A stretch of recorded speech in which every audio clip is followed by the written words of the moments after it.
위잡에서 직업상담사 2급 동영상 강의를 들으시는 분들께 기존 원 강의에서 조금 더 선생님들이 많은 문제를 풀어보셨으면 하는 마음에서 최신 문제라든가 혹은 또 추가 더 많은 기출 문제를 담아서 제공을 해드리고자 촬영하게 됐습니다. 자, 도움이 많이 되셨으면 하는 마음으로 문제도 선별을 했으니까 많이 풀어보시고 좋은 점수 맞으시길 기대합니다. 자, 그러면 문제집 다 펼쳐주시고요. 자, 문제는 어려운 것도 특히 직업상담학 쪽은 문제로만 풀어봐야 될 문제가 엄청 많다는 거 제 본 강의를 들으셨으면 잘 아실 겁니다. 자, 문제로만 풀어봐야 될 것도 많으니까 역시 이것도 불필요하게 깊이 들어가면 선생님들 더 버거워하시더라고요.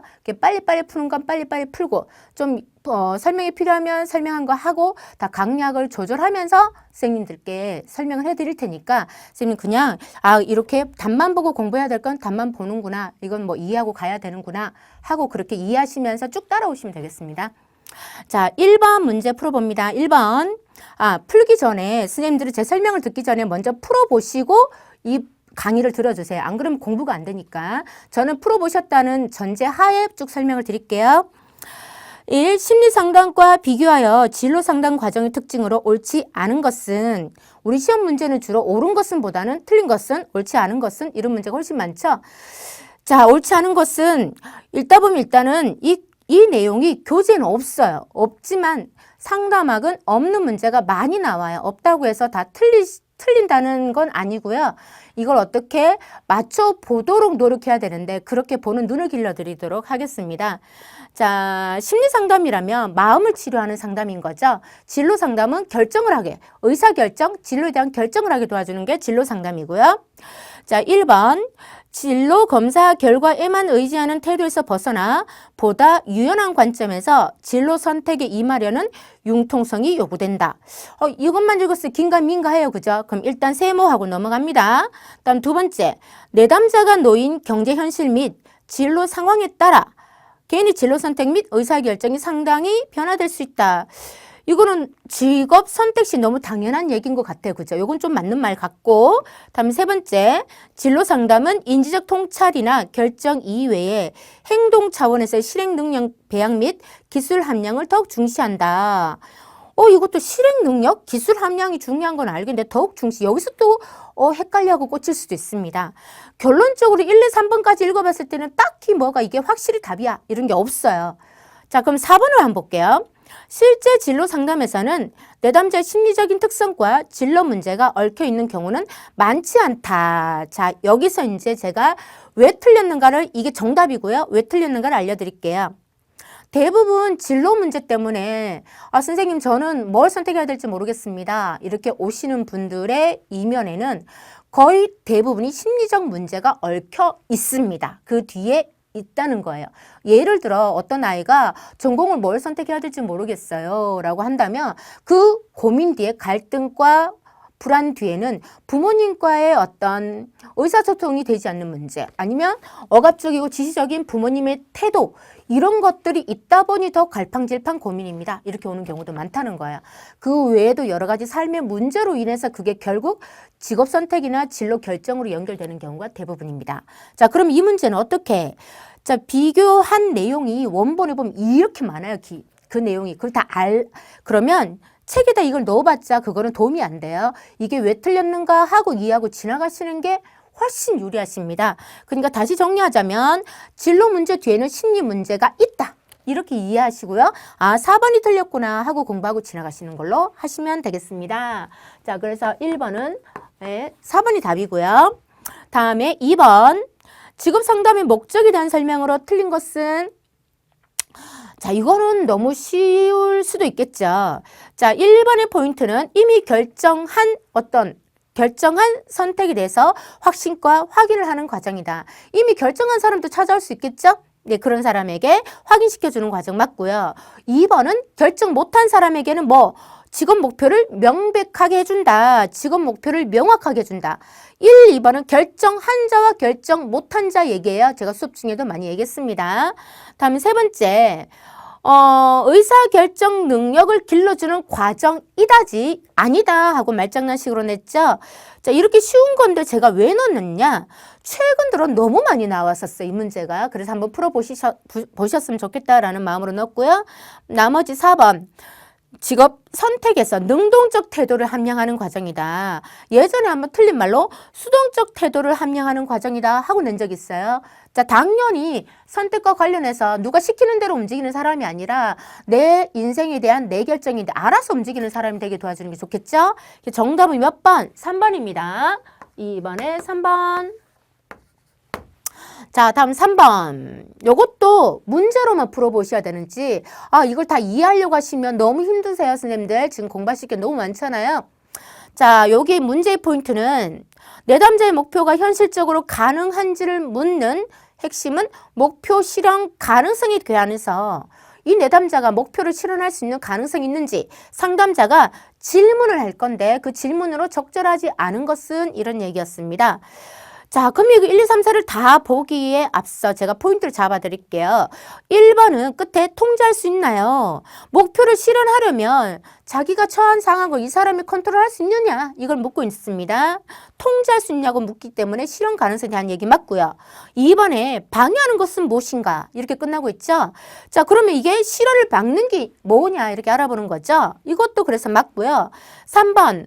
시간 계획을 가지고 있나요? 어떤 시간 계획을 가지고 있나요?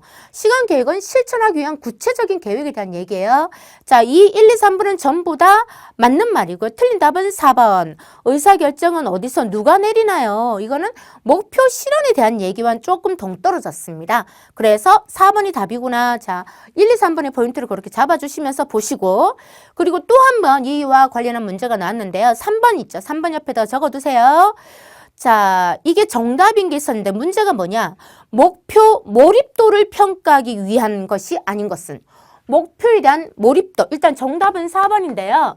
3번이 뭐냐? 목표에 대한 몰입도. 얼마나 몰입할 수 있는지를 평가하기 위한 반응으로서 틀린 것은 몰입도인데, 지금 이 시간 계획은 뭐예요? 목표 실현 가능성에 관한 질문이었죠. 3번은 목표 몰입도로 아닌 것은 하고 나왔었다. 자, 이거저거 헷갈린대요 하시면 어쨌든 이 문제 4번 이해하고 가시면 되겠습니다. 다음에 4번 문제. 자, 이것도 문제로 풀어보실 겁니다. 교재는 없었던 거예요. 왜? 이런 것까지 교재에 다 넣자면 선생님들이 불필요한 에너지를 많이 허비하게 되십니다. 그런 건 문제로 풀어봐도 될 게 충분합니다. 직업 상담의 단계 2단계. 우리 2단계 배운 적 없어요. 그럼 뭐 푸냐? 풀 수 있어요. 우리 학생들 다 찍었습니다. 자, 우리가 교재는 목표의 5단계, 직업 상담 목표는 5단계죠. 관심, 목표평 이렇게 5개. 이제 관심, 목표평이 뭔지는 대부분 아실 거예요. 지금 이거는 강의를 다 들었다는 전제 하에 강의를 하고 있습니다. 자, 관심, 목표평 이렇게 5단계가 있는데 이 문제는 2단계로 구분할 때 얘기잖아요. 자, 그러면 5단계를 2단계 안에 다 집어넣은 셈이에요. 그럼 앞에가 뭐 들어가겠어? 주로 정보 수집 들어가겠죠. 그럼 뒷부분은 뭔가를 움직이는 거랑 행동을 취하는 거랑 관계된 게 들어가겠죠. 자, 그럼 1, 2, 3, 4 딱 보면 한 개 정답이 보입니다. 정보 수집 아닌 건 몇 번? 2번. 행동 취하기 당연히 두 번째 단계가 1, 2단계로 나눴을 때 행동 취하기는 두 번째 단계에 들어가겠죠. 정답은 2번. 다음에 4-1번은 자, 이 문제 나온 김에 과거에 나왔던 요런 문제도 있었다. 요거는 바뀌지 않고 똑같게 나오니까 문제로만 보셔도 돼요. 4-1번. 내담자 목표나 문제 확인 명료 상세 단계. 이게 뭐지? 방금 위에서 배웠던 저 2단계예요, 이게. 근데 그건 몰라도 풀 수 있어요. 이게 그 위에 2단계인지 몰라도 풀 수 있어요. 이 단계 내용으로 적절하지 않은 것은 자, 문제를 확인하고 명료하고 상세하게 한다고요.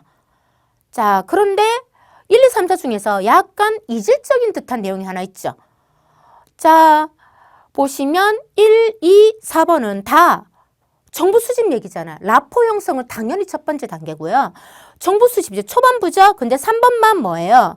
진단에 근거해서 개입을 한다고 하잖아요. 그러니까 3번이 정답이죠. 자, 그래서 항상 내가 답을 모르는 문제 나올 수 있습니다. 상담학 분야는 그 누구도 다 알고 갈 수는 없어요. 자, 4개 중에서 약간 이질적인 거 하나 고르는 거, 이것도 요령인 거죠. 자, 그렇게 접근해 보시면 되겠고요. 자, 다음에 5번 들어갑니다. 자, 이것도 지금 제가 참고로 모든 문제가 지금 여기 있는 문제처럼 이렇게 고난이도로 나오진 않아요. 그러니까 이렇게 어려운 게 왜 이렇게 많아 하고 좌절하실 필요는 없으세요. 왜냐하면 저는 이걸 왜 풀어드리냐, 똑같게 나올 때 대비해서 풀어드리는 거예요. 한번 익숙하게 눈에 바르고 가시라고. 자, 이런 경우 같은 경우도 딱 한 번 나왔고요. 나오더라도 다시 중복돼서 나올 거고. 그럼 다르게 나오면 어떡해요? 그럼 그땐 틀리세요. 이건 틀려도 돼요. 그 시간에 딴 거 공부하시는 게 훨씬 유리하세요. 그러니까 모든 걸 어차피 다 안고 갈 수는 없고 우리는 100점 맞지 않아도 되는 거 아시겠죠? 자, 의사결정 상태에 따라 내담자를 분류할 때 의사결정자의 유형에 해당하지 않는 것은, 자, 결정을 하려고 상담 받으러 왔다고요. 그러면 그 사람들 종류를 나눴다는 겁니다. 어떤 사람이 있느냐? 확정적 결정형. 자, 결정형은 좀 빼고 보시면 되겠습니다. 확정시켜놨다고요. 그럼 왜 왔어요? 점검하려고, 확인하려고 온 사람입니다. 자, 그리고 2번이 정답이에요. 2번이 틀렸고요. 없는 말이고 3번은 수행을 못하는 사람이라 수행에 있어서 도움을 받으려고 왔다고요. 그러니까 도움이 필요한 사람, 수행에 도움이 필요한 사람이고요. 다음에 회피적 결정형은, 자, 회피하기 때문에 결정을 못 내리는 사람이에요. 그래서 어떻게 회피하지 않게 갈등이 뭔지 알아서 도와줘야 되는 사람이에요. 그냥 1, 2, 3, 4를 보더라도 종속적 결정형은 뭔가를 억지로 만들어낸 듯한 느낌이 없지 않아 들죠? 자, 그래서 결정을 못해서 상담하러 온 사람들의 종류를 나눴는데 종속적 결정형은 없습니다. 다음 6번. 비구조화 집단에 대한 설명으로 틀린 것은, 자, 우리 집단 상담 1장에 있는 내용입니다. 집단 상담에서, 자, 보통 이제 여성 인력개발센터, 제가 거기서도 강의를 하지만 여성 인력개발센터에 거기 집단 상담 프로그램이라는 게 있어요. 그럼 1일차 뭐 하고 2일차 뭐 3일차 뭐 다 확정적 프로그램이 정해져 있습니다. 그러면 직업 상담자 그걸 운영을 하면, 자, 그때그때 하기로 한 게임의 종류면 모든 게 정해져 있어요. 그렇게 틀이 정해져 있는 걸 구조화된 집단 상담이라고 부릅니다. 비구조화된 집단 상담은 그때그때 아무 말이나 자유롭게 그리고 자발적으로 이루어지는 그런 집단입니다. 자, 이 문제도 문제로 이해하시면 되겠습니다. 이걸 다 알아야 되느냐? 아니요, 모르셔도 괜찮아요. 정답은 4번. 비구조화가 중요하기 때문에 지도자가 어떤 계획을 쓸 필요는 없다. 자, 보기에서 너무 이렇게 단정적으로 얘기하는 케이스가 100%는 아닐지만 이게 틀린 답일 때가 되게 많아요. 아니, 비구조화 집단이지만 어떤 계획도 쓸 필요가 없다. 이건 조금 이상하죠? 그냥, 아, 얘가 수상하구나 하고 집어서 넘어가시면 되겠습니다. 자, 여기까지가 1장에 대한 추가 문제를 풀어봤던 거고요. 다음에 7번 들어갑니다. 2장입니다. 여기서부터. 정신분석에서 제시하는 불안의 유형을 모두 고른 것은, 자, 프로이드 하면 떠오르는 게 핵심 키워드가 뭐라고요? 무엇이? 결정론. 자, 제 강의를 들으셨다면 다 키워드 다 잡혀 있으실 겁니다. 무엇이? 결정론. 나는 그것도 기억 안 나는데요 할 정도면 빨리 이론을 빠른 속도로 한 번 더 들어보시면 좋겠습니다. 왜냐면 요즘 이제 CBT 시험에서는 CBT로 바뀌었다는 건 이론을 기본적인 건 아셔야 돼요. 왜냐하면 새로운 문제가 많이 출제가 되고 있습니다. CBT에서는. 왜? 개인마다 다른 문제가 뿌려져야 되니까 신출을 많이 만들어낼 수밖에 없는 상황이겠죠. 그럼 나한테 뭐가 떨어질지 모르는데 이 아직 노출되지 않은 문제가 많이 보시게 될 거예요. 그러면 그렇기 때문에 기초를 알아야 이게 답인 것 같은데, 그래서 어느 정도 그 라인만 공부하셨다면 대부분 풀 수 있는 문제가 훨씬 많아요, 대신에. 그래서 꼭 기초를 꼭 숙지해 주시고 이론을 꼭 빠른 속도라도 들어주실 것을 강력히 권장드립니다. 이제는 문제로만 풀어서 합격하기에 많이 불안한 CBT는 불안해요, 그렇게 하면. 자, 그래서 프로이드는 인간은 본능을 충족하려고 행동한다 그랬죠. 본능에 따라, 쾌락에 따라 행동하려고 하니까 많이 어때요? 저지르고 나면 불안해지죠. 그래서 인간은 불안하다. 그 불안의 종류가 뭔데? 이거였죠. 우리 이거 어떻게 외웠죠? 현신도라고 외우자 그랬죠. 현실적 불안, 신경측적 불안, 도덕적 불안. 그래서 아닌 것은 빼면은 정답 4번이죠. 4번. 이거는 2차까지도 나오니까 알아두시면 좋겠고요. 자, 다음에 8번. 훈습의 단계에 해당하지 않는 것은, 자, 훈습이라는 것은 상담의 단계에도 있었어요. 1장에서. 개입을 계속 반복하는 거. 예를 들어, 제가 선생님들에게 자, 이렇게 공부하셔야 돼요 하고 알려드렸다고 해서 어때요? 체크 안 하면 다 고쳐지는 게 아니죠. 계속 반복하고 계속 점검하고 계속 변화를 위해서 피드백 해주고 해야 되는 게 훈습이라고 생각하시면 돼요. 그래서 정신분석에서는 훈습 때문에 치료 기간이 길다라고 했죠. 자, 그러면 치료를 해가는, 개입하면서 변화를 해서 시켜가는 그런 단계예요. 그런데 보기 중에서 보시면 1, 3, 4번은 뭔가 내담자의 문제를 짚어내고 변화시켜가고 하는 내용이에요. 그런데 2번만 분석을 시작이라고 했잖아요. 시작은 그 앞 단계에 들어갑니다. 그래서 가장 빠른 것 같은 거, 얘가 훈습에는 들어가지 않네. 훈습은 개입을 본격적으로 하는 겁니다. 자, 다음에 9번 들어갑니다. 9번. 아들러, 이건 너무 잘 아시죠? 아들러의 생활 양식. 아들러는 사회적 관심과 뭘 강조했죠? 사회적 관심과 또 하나, 열등감. 이거 키워드로 잡아드렸죠, 제가. 사회적 관심과 열등감. 어린 시절에 영향을 받는다 그랬죠? 어린 시절에 부모 영향으로 생활 양식이 만들어진다. 자, 4가지라고 얘기했습니다. 첫 번째가 지배형. 부모가 지배적으로 키웠을 때 지배적으로 살게 되고요. 다음에 기생형. 부모가 과잉보호를 하게 되면 어때? 남에게 들러붙어서 빼먹고 살아가는 사람이 된다는 거죠. 세 번째 회피형. 너무 기죽여서 자랐을 때. 길을 꺾어버리고 키우면 뭔가를 자꾸 피하는 사람이 된다는 거죠.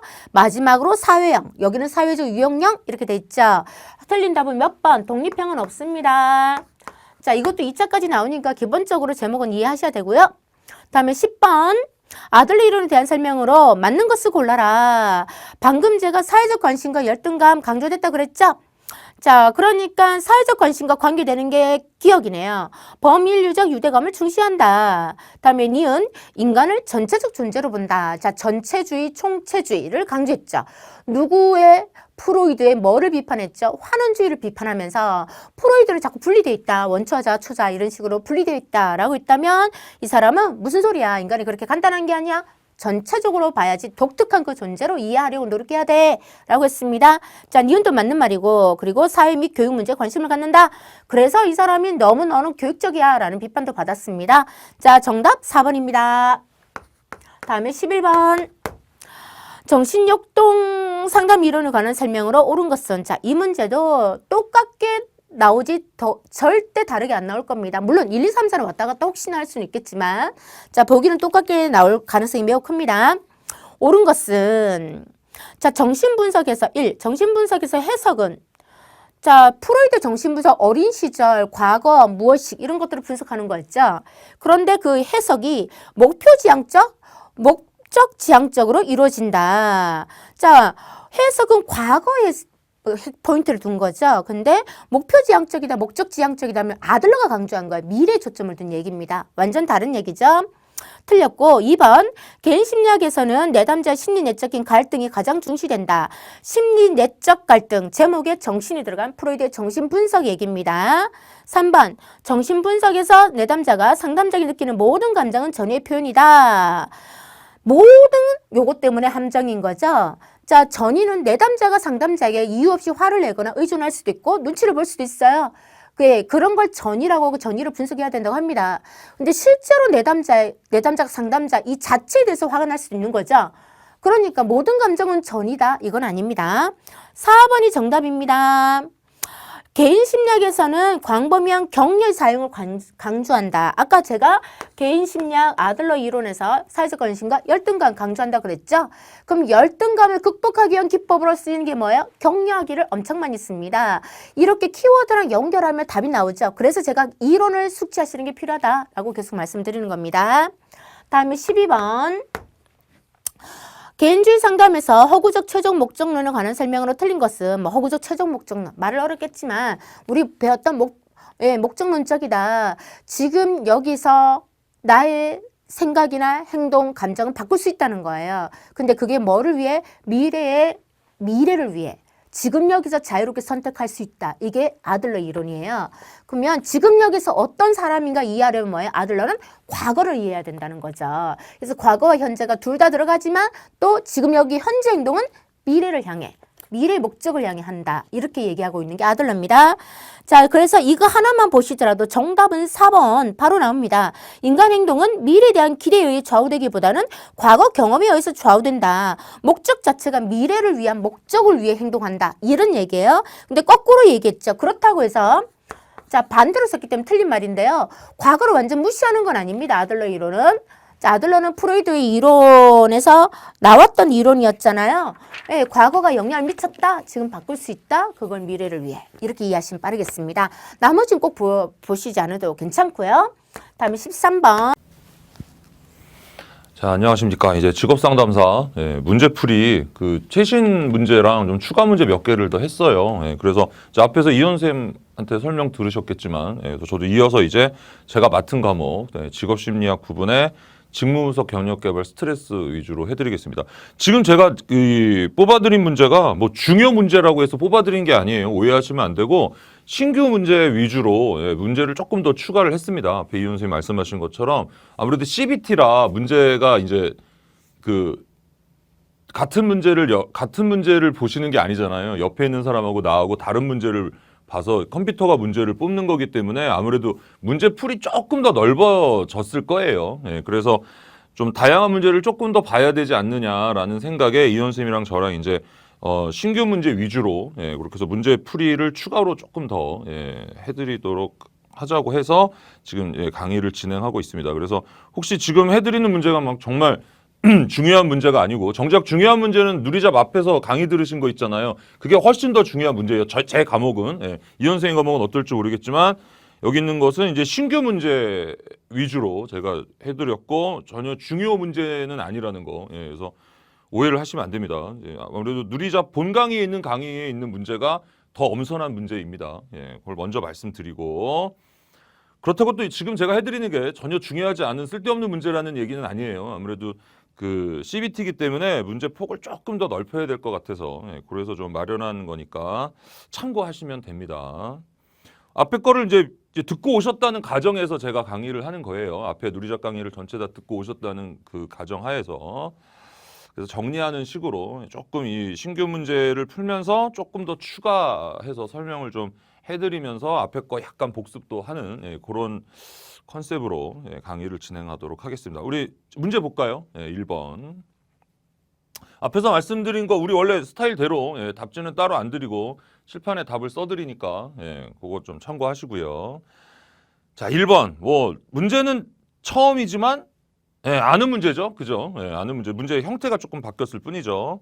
종업원 평가 방법 중에 다양한 직무업을 모방하여 설계한 여러 가지 모의과제 나오면 뭐예요? 그렇죠. 1번 평가센터 혹은 평가기관. 아마 우리 책에는 평가센터라고 나오지 않고 평가기관이라고 해서 센터를 그냥 기관이라고 한국말로 바꾼 겁니다. 그래서 다양한 모의과제 이거를 이제 우리 그 교재에서는 다양한 엑서사이즈 이렇게 나와 있는 거죠. 그래서 제가 이거를 설명을 할 때 신입사원 오리엔테이션 같은 그래서 우리 단체로 단체 티 입혀가지고 조별 과제도 내고 뭐 장기자랑도 시키고 뭐 이렇게 하면서 우애를 돈독히 하자라고 하지만 사실상 그건 뭐의 의미가 있다? 평가의 의미가 있다. 그래서 우리가 시험이나 이런 거로 볼 수 없는 저 사람은 우리 조직에 있어서는 안 되겠구나. 너무 아웃사이더거나 그러면 안 되고 이렇게 표시를 하는 거라고. 그래서 이것도 뭐의 방법이다? 평가의 방법이다. 그래서 평가기관 혹은 평가센터 이렇게 말씀을 드렸습니다. 그래서 뭐 미국 AT&N사에서 처음으로 도입한 이후에 뭐 우리나라 삼양사에서 뭐 했고 뭐 이런 스토리가 쭉 나오죠. 어쨌든 평가기관 기억나셔야 됩니다. 앞에 수업 들으신 분들은. 자, 그 다음에 여기서 우리가 또 짚고 넘어갈 게 3번이죠. 경력 워크숍. 이거는 6개월 이내에 신입사원들에게 6개월 이내에 자신의 모습이 어떨 건지를 물어봐서 그렇게 6개월 이내에 미래에 도달하고 싶은 너의 모습을 위해서 지금 네가 무엇을 해야 되느냐 이런 거를 물어보고 이런 걸 뭐라고 한다고? 경력 워크숍이라고 한다고. 그래서 둘 다 뭐예요? 초기, 중기, 말기 중에 언제 해야 돼요? 그렇죠. 초기에 해야 되죠. 그래서 평가센터, 경력 워크숍, 그 옆에 4번에 있는 경연 연수 책자도 초기에 하는 일이죠. 예, 그래서 요거 이제 나중에 2차 때 또 하셔야 됩니다. 2차에. 어쨌든 1번 답은 몇 번? 1번 평가 기간. 그 밑에 경력 워크숍. 이것도 같이 좀 봐주시기 바래요. 그 다음에 2번 호선 연구. 야, 요게 이제 그 우리 시험 전에 아마 웬만한 사회과학 공부를 하신 분들은 호선 연구를 한 번 이상 들었고, 내가 오프에서도 이 얘기를 하면 모두 다 그런 적이 없다고 하는데 사실 이거 우리 중고등학교 사회 시간에 한 번 이상은 나온 아주 유명한 얘기입니다. 모두 들은 바가 없다고 하는데 저는 제가 예전에 사회과 그 수업할 때 분명히 교과서에서 봤어요. 애들 가르칠 때. 호선 연구 이거 되게 유명한 거죠. 이게 뭐냐면 뭐랑 연관이 되냐면 직무 분석하고 연관이 돼요. 테일러의 직무 분석. 앞에 수업 들으신 분은 정확한 내용이 최소한 기억이 안 나도 제목 정도는 기억나셔야 됩니다. 그래서 테일러의 직무 분석은 냉정히 보면 과학적으로 분석을 한 거잖아요. 그래서 예를 들어 인형 눈깔 붙이는 직무를 과학적으로 분석을 해서 어떻게 하면 더 능률적으로 일을 시킬까에 초점이 있는 거거든. 그러니까 인간을 뭐로 본 거예요? 냉정히 보자면 기계로 본 거야. 단순 노동이니까 이때는. 그래서 이렇게 돼서 뭐 과학화, 분업화를 하게 되면 능률이 오를 것이다. 이래서 초기에는 이게 상당히 각광을 받았죠. 그러니까 예를 들어 인형 눈깔 붙이는 직무를 분석을 한단 말이에요. 그러면은 인형을 가져다가 본드를 바르고 눈을 붙이고 이렇게 하는 게 직무지, 아이고 허리하고 허리 치는 건 직무에 안 들어가잖아요. 근데 사람은 일을 하다 보면 아이고 허리하고 허리도 칠 수 있잖아요. 근데 그거는 정확한 직무에 들어갈 수 없지. 그래서 인간을 기계로 본 거예요. 그래서 처음에는 이게 능률이 올랐다고. 갈구니까 오른 거예요. 그런데 나중에 이게 끝까지 이게 가겠어요? 사람들이 신경질 나겠죠. 그래서 오히려 이게 능률이 떨어지기 시작을 해요. 그래서 나온 게 호선 연구의 개념이에요. 호선 연구가 뭐냐면 얘기만 들으시면 됩니다. 호선 연구가 이게 그 호선이라는 게 사람 이름이긴 한데요. 이 사람이 연구를 한 게 아니고 이 사람 공장 이름이 호선 공장이에요. 그래서 이게 뭐 형광등 만드는 공장인가 뭐 전구 만드는 공장인가 막 이럴 거야. 근데 그게 중요한 게 아니고, 그래서 A라는 공장이 있고 B라는 공장이 있는데 A라는 공장은 시설이 좋고 뭐 다 좋아. B는 시설도 나쁘고 뭐 다 안 좋아. 그러면 당연히 A 공장에 있는 그 전구인지 형광등인지가 더 많이 잘 만들어져야 될 거 아니에요. 그래서 그거를 예측을 하고 실험을 했는데 자꾸 B 회사, 시설이 좋지 않고 여러 가지로 열악한 B 회사의 능률이 훨씬 좋게 나오는 거예요, 생산성이. 그래서 이게 왜 그런가 이러고 봤더니 결론적으로 A보다 B에 있는 사람들끼리 친해. 끝이에요, 그게. 친하다고. 사이가 좋다고. 그래서 막 과학적 관리법으로 뭐 예를 들어 뭐 감독이 막 일을 막 강제로 막 엄하게 시키는 것도 아니고 되게 자유로운 분위기에서 화기애애하단 말이에요. 그러니까 오히려 능률이 어떻게 됐다는 거야? 올랐다는 거예요. 그래서 이게 인간관리법이에요. 그러니까 웬만한 뭐 사회과학, 뭐 경영, 경제, 뭐 사회복지 하면 다 들어본 얘기예요, 이거. 아주 유명한 게 이제서야 나온 거지. 이제서야 우리 시험에. 그러면 답 나오죠? 호선 연구. 자, 1번. 인간이 조직에서 중요한 요소의 하나라는 사실을 강조했다. 맞네? 2번. 개인과 집단의 사회적 심리적 요소가 조직 성과에 영향을 미친다는 사실을 인식하였다. 맞죠? 3번. 비공식 조직. 그러니까 이때서부터 이제 회사에서 뭐를 해? 동호회 같은 거 만들어주고 지원해주고, 등산회 같은 거 만들고 지원해주고, 이런 걸 하기 시작한 거예요. 왜? 이뻐서 아니면 그렇게 해야 능률이 오르니까. 그렇게 해야 능률이 오르니까. 오케이? 그래서 비공식 조직, 회사 내의 비공식 조직이 성과에 미친다. 4번. 작업의 과학화, 객관화, 분업화의 중요성을 강조한 건 누구? 그치, 직무 분석. 그래서 답은 몇 번? 4번입니다. 이게 이제서야 나온 거죠. 이제서야. 예전에 나와야 되는 문제. 원래 직무 분석이 나오면 호선 연구가 나와요. 이거에 반대되는 거니까. 근데 이제서야 나왔죠. 되게 옛날 이론입니다. 옛날 이론. 아주 오래된 이론이 아주 오래된 이론. 근데 이런 거는 이제 좀 그만해도 될 것 같은데. 자, 3번. 직무 분석의 정보를 수집하는 기법 중 다음과 같은 장점을 지닌 것을 풀어보세요. 뭐예요? 몇 번? 야, 이거 지나가는 사람한테 풀라 그래도 이거 찍겠다. 효율적이고 비용이 적게 든다. 거기서 끝났네. 이 중에 가장 비용 적게 드는 거 뭐겠어요? 그죠? 네, 설문지법, 질문지법이죠. 네, 그래서 3번의 답은 3번. 신규이긴 하지만 신규로 전혀 안 느끼죠. 그러면 이제 이거를 보고 문제를 어떻게 내겠어요? 응용해서. 다음 중 질문지법의 장점이 아닌 것은이면 지금 보시는 짝대기 3개가 지문으로 들어가고 누가 봐도 장점이 아닌 걸 집어넣겠지. 뭐 심층적인 정보를 알 수 있다. 뭐 이런 식으로 오답을 내겠죠. 설문지법은 심층적인 정보를 알 수 없죠. 질문지에 없는 거는 알 수 없으니까. 이제 그런 걸 뭐 오답으로 넣어서 문제 하나 만들면 그냥 하나 주워 오시면 됩니다. 그 다음에 4번. 4번 이거 먼저 공부하신 분들은 한번 풀어보세요. 4번. 그쵸. 2번이죠. 2번. 제가 아마 정보론 첫 시간에 아마 했을 거예요. 태스크, 잡, 그 다음에 여기가 태스크 엘리먼트, 그 다음에 여기가 어큐페이션 해가지고 이게 일, 과업, 과제, 작업이고 요게 직무고 요게 직업이고 이거 막 수도 없이 했죠. 이게 작업 요소고 기억나시죠? 그래서 여기 직무에 대한 하위 개념 중 특정 목적을 수행하는 작업 활동의 직무 분석의 가장 작은 단위는 뭐예요? 태스크 엘리먼트예요. 태스크예요. 여긴 아예 지문도 없네. 뭐예요?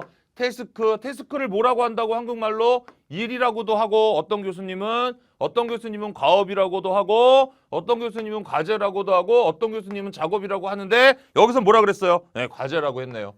그래서 원래는 어떻게 해야 돼요? 문제 제대로 낼 거면 과제하고 옆에 열고 태스크 이렇게 해야지.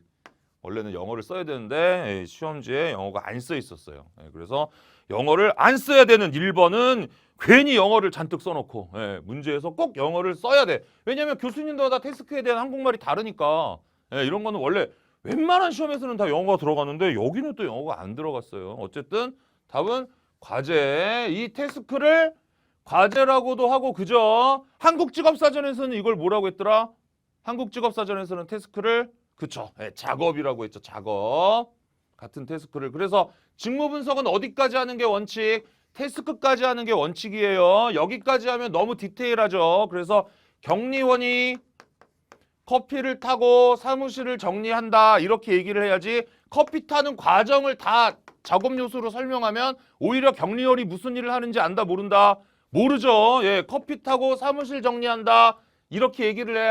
격리원이 이런 일을 하는구나라고 알지. 커피를 탈 때 물을 끓이고 하는 그 과정을 전부 다 써놓으면 오히려 격리원이 무슨 일을 하는지 알 수 없다. 이 얘기 기억나셔야 됩니다. 그래서 어디까지 하는 게 원칙이라고? 태스크까지 하는 게 원칙이다. 그래서 직무는 하는 김에 다 할까요?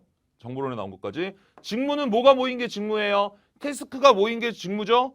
그죠? 그래서 일련의 업무와 과업이 잡이고 직무고 유사한 직무의 집합이 직업이고 그쵸? 기억나셔야 됩니다. 아직까지는 주관식으로 안 나왔지만 아마 언젠간 나올 거예요. 유사한 직무의 집합은 그건 객관식으로 나왔고 직업은 유사한 직무의 집합. 이게 일련의 업무와 자영업을 포함하여 특정한 고용지를 위하여 개별 종사자를 수행하거나 혹은 수행하여야 할 일련의 업무와 가업. 그거잖아. 그 긴 게.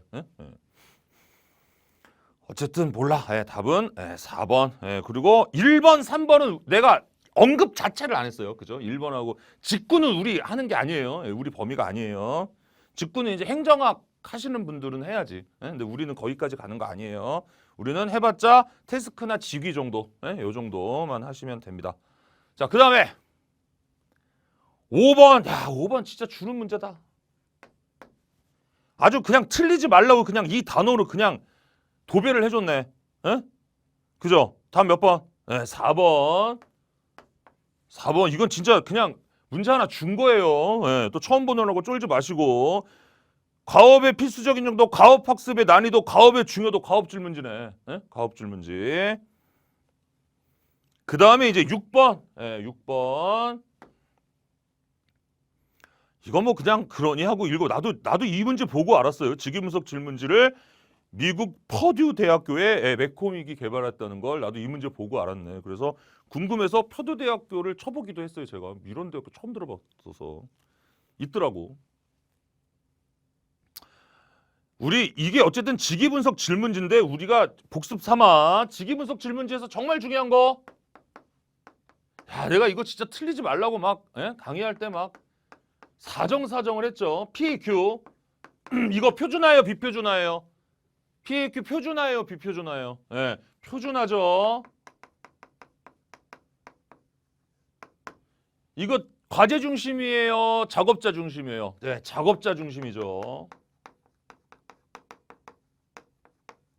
그래서 제가 이거 PAQ 표준화 작업자 중심 이 세 가지 연관지어서 꼭 숙지하시라고. 왜냐면 왠지 작업자라고 하면 사람이니까 표준화하면 틀리는 말 같아갖고 함정에 많이 빠진다고. 오히려 사람이 표준화하기 쉽다고. 그래서 그 표준화된 설문지의 가장 대표적인 게 뭐라고? PAQ. 그래서 PAQ 직위분석 질문지는 비표준화된 설문지이다 땡. 직위분석 질문지는 과제 중심 직무 분석의 결과물이다 땡. 그래서 요 세 가지 연관 지으라고 강조했었죠. 그래서 어쨌든 6번에 답이 3번입니다. 어떻게 하다 보니까 총정리 과목이 돼버렸네요. 강의가. 신규 문제를 가지고 계속 지금 제가 여러분들을 어떻게 하고 있는 거예요? 괴롭히고 있는 거지 지금. 괴로우시면 공부하시면 됩니다. 앞에 가셔서 다시 보시면 기억이 나요. 아마 같은 사람이 같은 얘기를 해서 이 내용이 구체적으로는 기억이 안 나도 억양이나 스타일은 아마 들은 기억이 있다 하실 거예요. 그것만 해도 괜찮아요. 괜찮아요. 앞에 가서 다시 보고 숙제하면 되지 뭐. 괜찮아요. 일부러 괴롭히려고 하는 거예요. 괴롭히려고. 그래야 공부하니까. 툭 치면 이렇게 기억이 다 나면 학생을 왜 해요? 나처럼 강의를 하지. 앞에 가서 다시 보면 돼. 7번.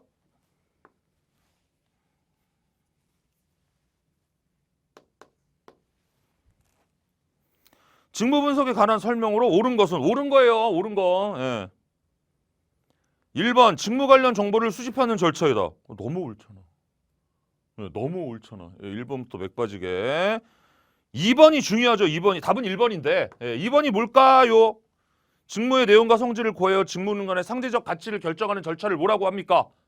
그렇죠. 직무 평가. 직무 평가는 사람을 평가하는 거예요. 직무를 평가하는 거예요. 직무를 평가하는 거예요. 교육팀과 취업팀 중에 어느 팀 업무가 더 어렵냐를 평가하는 게 직무 평가. 취업팀의 A양과 B양 중에 A양이 실적이 좋아요. 이거는 직무 수행 능력 평가. 기억나셔야 돼요. 요거 두 개. 하는 금에 더 갈까요? 그러면 교육팀이 더 잘한다고 하면 무슨 급? 교육팀한테 돈을 더 주는 걸 무급. 노동시장. 자, A양과 B양 중에 A양이 더 잘했어요. 그럼 A양 돈 더 줘야 돼요. 이거 무슨 급? 능급. 이런 거 저런 거 다 없이 그냥 연차대로 주는 건 연공급. 노동시장에서. 요거 아마 필기한 거 있을 거예요. 앞에 이렇게 넘겨다 보면 직무 분석에서 제가 해드렸습니다. 어쨌든 답은 2번. 아니요, 답은 1번. 2번은 직무 평가입니다. 그래서 그러니까 직무 평가랑 직무 수행 능력 평가를 하기 전에 반드시 뭐를 거쳐야 돼? 직무 분석을 거쳐야죠. 교육팀 업무가 뭔지, 취업팀 업무가 뭔지 정확히 알아야 평가를 할 거 아니에요. 그죠? 그래서 그 아는 걸 뭐라 그래? 직무 분석이라고 하죠.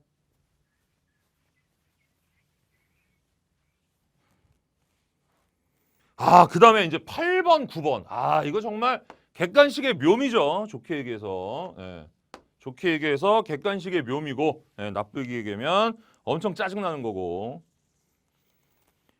8번. 다음 중 조직에서 직원의 경력 개발을 위해 사용하는 프로그램과 가장 거리가 먼 것은? 경력 개발과 가장 거리가 먼 거래. 아닌 게 아니고 거리가 먼 거래요. 거리가 먼 거하고 틀린 거 아닌 거하고는 약간 느낌이 달라요. 틀린 건 죽어도 그게 아닌 거고, 거리가 먼 건 어떻게 이해하시면 되냐면 이 네 개 중에 그래도 얘가 제일 아니야. 근데 그 아닌 애가 우기면 그래 그것도 맞는 말일 수 있어. 요런 게 거리가 먼 것이에요. 그러니까 약간 출제자가 아니다라고 하기엔 누가 웃길 것 같을 때 거리가 먼 것이라고 하지. 응?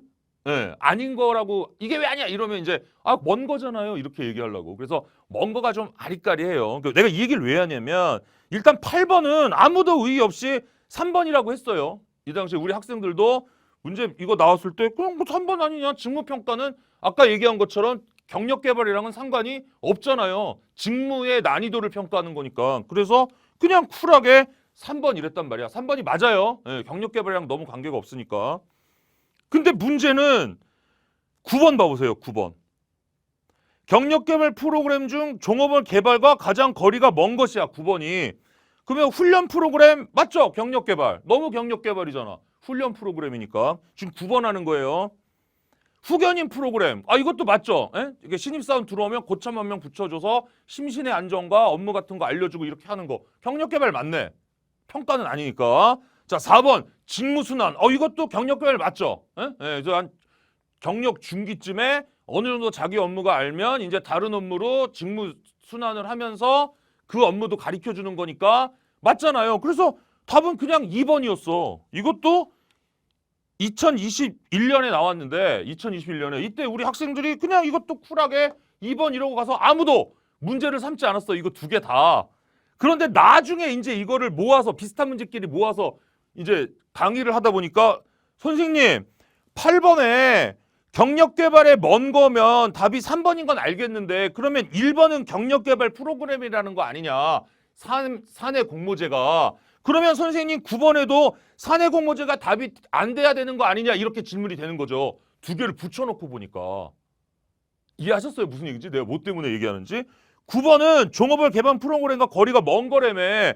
그러면 8번의 사내 공모제가 경력개발 프로그램에 먼 것에 답이 안 됐기 때문에 그럼 2번도 답이 안 되는 거 아니냐? 당연한 질문이죠. 이해하셨어요? 네, 그러니까 내가 애초에 뭐라고 그랬어? 거리가 먼 것은이죠. 그래서 8번의 4개 중에는 직무평가가 너무 아니니까 답이 3번이고요. 네? 네. 9번에는 사내 공모제가 이 4개 중에는 가장 거리가 멀어요. 왜냐면 나머지 3개가 너무 경력개발이잖아. 그러니까 출제자가 이 전에 있는 기출에 대한 게 이런 게 있다는 거를 생각 안 하고 그냥 낸 건데 그래서 이 당시에 문제가 나올 때도 아무도 이슈가 안 됐고 이 문제가 나올 때도 너무 2번이니까 이슈가 안 됐는데 나중에 모아서 공부하실 때 이게 헷갈릴 수 있어요. 예? 그러니까 아닌 게 아니고 거리가 먼 거야. 예? 예, 그래서 신경질 내지 마시고 이거 원래 객관식이 이래요. 예? 예, 모아보면 이런 게 많아. 예, 그러니까 각각 개별 중에 4개 중에 가장 먼 걸 찾으시면 돼요. 자, 사내 공모제가 뭔지를 설명을 해보면 2개 다 그럴 수 있겠다 해요. 자, 사내 공모제가 뭐냐면 예를 들어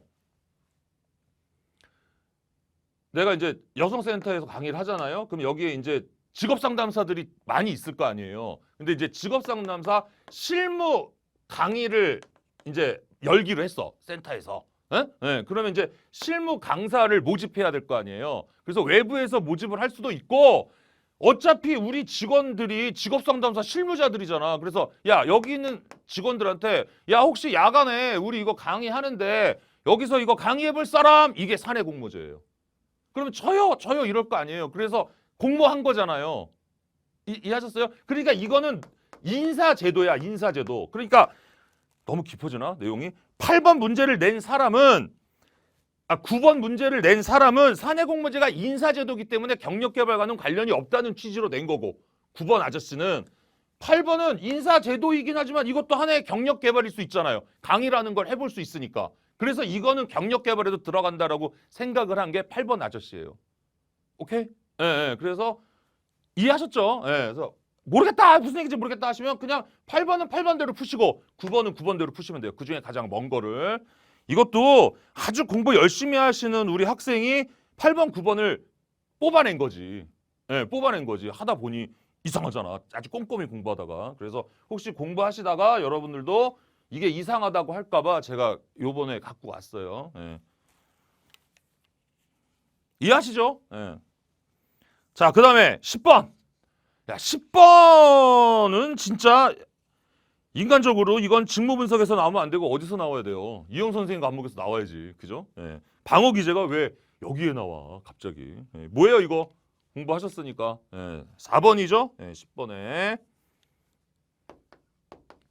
전위, 예? 디스플레이스. 예? 예, 말 그대로 플레이스먼트가 바뀐 거지. 예, 전위. 한국말로 아니 한자로 이게 전위 위치가 바뀌었다고. 이게 뭐 한강에서 빰 맞고 그거죠. 자세한 얘기는 이현 쌤이 하셨을 테니까. 한강에서 아니지 종로에서 빰 맞는 거지. 예, 종로에서 빰을 맞고 한강에다 눈을 흘리는 거. 예, 이게 아마 이거 갑자기 여기서도 나오고 왜 우리 그 여우와 심포도도 직무 분석에서 나왔잖아요. 합리화. 예, 합리화. 여기서는 답이 4번입니다. 맞죠? 예. 종로에서 빰 맞고 한강에다 눈을 흘리는 거죠. 한강에서는 빰 맞을 일이 없죠. 종로에서 빰을 맞으면 종로에서 눈을 흘길 수가 없어서 그런 건 것 같은데 갑자기 생각나는 게 종로에는 김두한이 있으니까 그쵸? 예, 김두한한테 맞고 김두한한테 눈을 흘릴 수가 없죠. 낀똑강 11번 김두한을 또 요즘 세대는 모르실려나?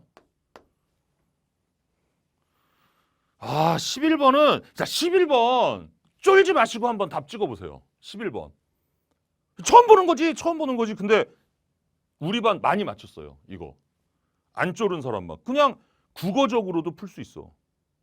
설명은 해드릴게요. 일단 한번 풀어보세요. 국어적으로. 그러니까 처음 보는 문제라 그래서 무조건 쪼는 게 아니야. 그냥 국어적으로 봐도 답은 몇 번? 4번. 그죠? 네. 고립감, 아이솔레이션. 고립감이 외롭고 막 혼자 된 것 같고 이런 게 고립감이잖아. 근데 지루함이나 단조로움을 느끼는 심리적 상태가 아니죠. 지루하고 단조로운 게 고립감은 아니지. 그냥 국어적으로 봐도. 그래서 답은 4번입니다. 고립감은 뭐 적으시면 좋고 한데 외우실 것까지는 없어요. 고립감을 어떻게 표현하냐면 자신이 속한 조직의 사회적 협동의 결핍 상태. 이게 고립감. 읽어보니 그러네. 다시 불러드려요. 자신이 속한 조직의 사회적 협동의 결핍 상태라고. 내가 속한